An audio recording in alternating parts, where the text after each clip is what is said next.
சாப்பிட்ட கொஞ்ச நேரத்திலேயே கை இந்த மாதிரி நல்லா ரெட்டிஷா ஆக ஆரம்பிச்சிருச்சு. அதுக்கப்புறம் கொஞ்ச நேரம் கழிச்சு அரிக்க ஆரம்பிச்சிருச்சு, எரிய ஆரம்பிச்சிருச்சு. கொஞ்ச நேரம் ஆக ஆக பாத்தீங்கன்னா நரம்பெல்லாம் புடிச்சு சுறுசுறுன்னு இழுக்க ஆரம்பிச்சிருச்சு. அதுக்கப்புறம் சாட் ஜிபிடி கிட்ட தான் கேட்டு இந்த மாதிரி ஐஸ் கியூப் வைக்கிறது, வேப்பிலை, மஞ்சள் அதெல்லாம் தண்ணியில போட்டு கொதிக்க வச்சு கை கழுவி எப்படியோ சரி பண்ண. சாட் ஜிபிடி, ஆமாங்க சாட் ஜிபிடி தான். இது கரெக்டா தான் கேட்டேனான்னு தெரியாம நான் திருப்பி இந்த வீடியோவை பிளே பண்ணி பார்த்தேங்க. ஏன்னா என்னால நம்பவே முடியல. இந்த மாதிரி நிகழ்ச்சி இதுக்கு முன்னாடி நிறைய நடந்திருக்குது. ஆனா இதுதான் ஃபர்ஸ்ட் டைம். ஒருத்தங்க கூகுள்லயும் சாட் ஜிபிடிலயும் பிரவுஸ் பண்ணி ஒரு மெடிக்கல் அட்வைஸ் எடுப்பாங்க, அதை செல்ஃப் மெடிகேட் பண்ணுவாங்கன்றத நிஜமாவே எனக்கு அக்செப்ட் பண்ண முடியலங்க.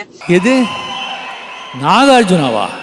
இந்தியால தான் தெருக்கு நாங்க டாக்டர்ஸ் இருக்கோமே, அப்புறம் ஏன் நீங்க போய் சாட் ஜிபிடி கிட்ட மெடிக்கல் அட்வைஸ் கேட்கணும்னு கொஞ்சம் கமெண்ட்ல விலாவரியா எக்ஸ்பிளைன் பண்ணுங்க.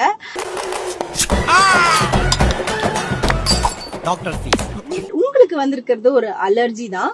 இந்த அலர்ஜி அப்படின்றது சில பேருக்கு உங்களுக்கு வந்த மாதிரி சின்ன அரிச்சல் நமைச்சலா போயிடலாம், இருமல் தும்மலா வந்துட்டு போயிடலாம். ஆனா இதே அலர்ஜி சிவியர் ஃபார்ம்ல அனஃபிலாக்சிஸ் மாதிரி பிரசன்ட் ஆச்சுன்னா அது லைஃப் த்ரெட்னிங் ஆன ஒரு கண்டிஷனாவும் மாறிடலாம். ஸோ ஹெல்த்தை பொறுத்த வரைக்கும் எதையுமே லைட்டா எடுத்துக்காதீங்க.